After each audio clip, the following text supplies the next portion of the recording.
Hi there, Charlie Winters here. I hope everybody is well. First of all, a quick apology on today's runners.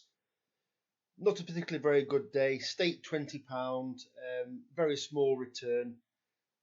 Non-runner, well, I was about to say void then, it said void on the bet, but a non-runner. Let's get to the results further down and I shall talk you through it.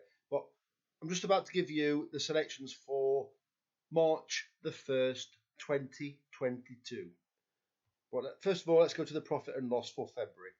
Well, February, where are we? So the 28th of February, starting pot today was £385.24.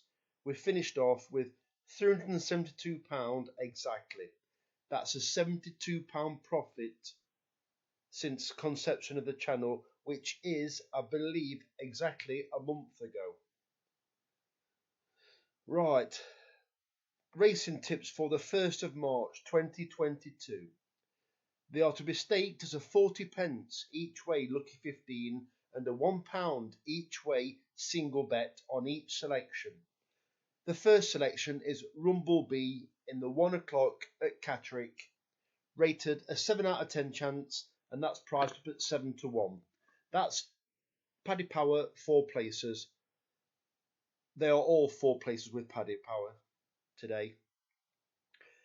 Minute Waltz or Minute Waltz in the 520 at Newcastle, 6.5 out of 10 chance, 34. Sorry, that's actually 33 to 1. It's 34 on Paddy Power. Clear Angel in the 555 at Newcastle, 7.5 out of 10, priced up at 4 to 1 on Paddy. And finally, True Mason in the 730 at Newcastle, 6.5 out of 10, and that's a 9 to 2 chance. Rumble B, it's been run over further. If this horse doesn't stay the 3 mile, well, it could be off a decent handicap mark. Yeah, it's run okay over 3 mile. Well, today is over 2 mile, 3.5.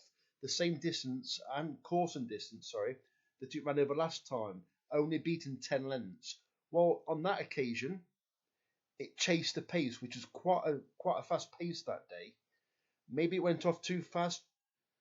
Well, we'll see, but I think it's got a cracking chance Rumble B tomorrow. The second selection is Minute Waltz, trained by Peter Niven. Well, it's not done a great deal. It's not done a great deal in a national flat race, and it's not done a great deal in a novice hurdle.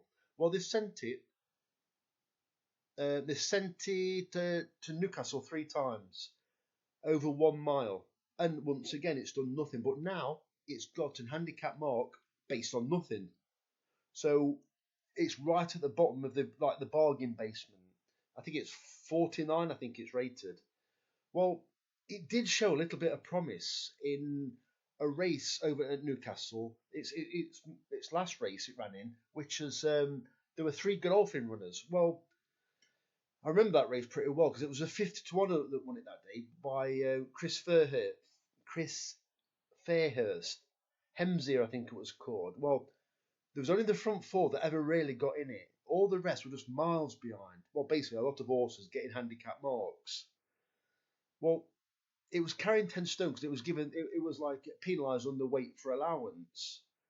But I think that was quite a lot of weight for such a poor horse against 3-year-olds that are open to even a fraction bit of improvement. Well, I think there's a bit of room for improvement there. And I think 33 to 1 in a poor race with 4 places, I think it's got a bit of a sniff. Clear Angel. Enough said about this horse, really. It was, in my opinion, it was given an absolutely shocking ride last time. It found every bit of trouble in the race possible. The rider retains the ride and is got to be looking to seek amends. It's got to. You know what I mean? It's like, how would you keep the ride given it such a shocking ride, in my opinion? 4 to 1, first 4. And finally, True Mason. Well, True Mason, it was rated, I think, around about 90 something just a couple of years ago. or 3 year ago. Philip Macon has had this horse for about 18 months now, and I did notice that last year, just as he's beginning to like, you kind of understand the horse. For a horse that's regularly held up or in the rear anyway, it spent the best part of its time running on courses that, in my opinion, favours speed, like speed favouring types. You know, like your Rippons, your Pontefract, possibly a Doncaster to a certain degree. Haydock in soft ground. You don't come from a long way behind in soft ground at Haydock. And I think this could be off a cracking handicap mark. And I don't know how often I could have looked it up, but I haven't because I just know from memory that Holly Doyle very rarely rides for Philip Macon. So this could be an interesting mount. And at 92, yeah, don't get me wrong, it's not a massive price, but very interesting. And by mistake, I've actually put 6.5 out of 10 chance. Sorry, it's actually a 7 out of 10 chance. Which, you know what I mean? It's like, it's, yeah.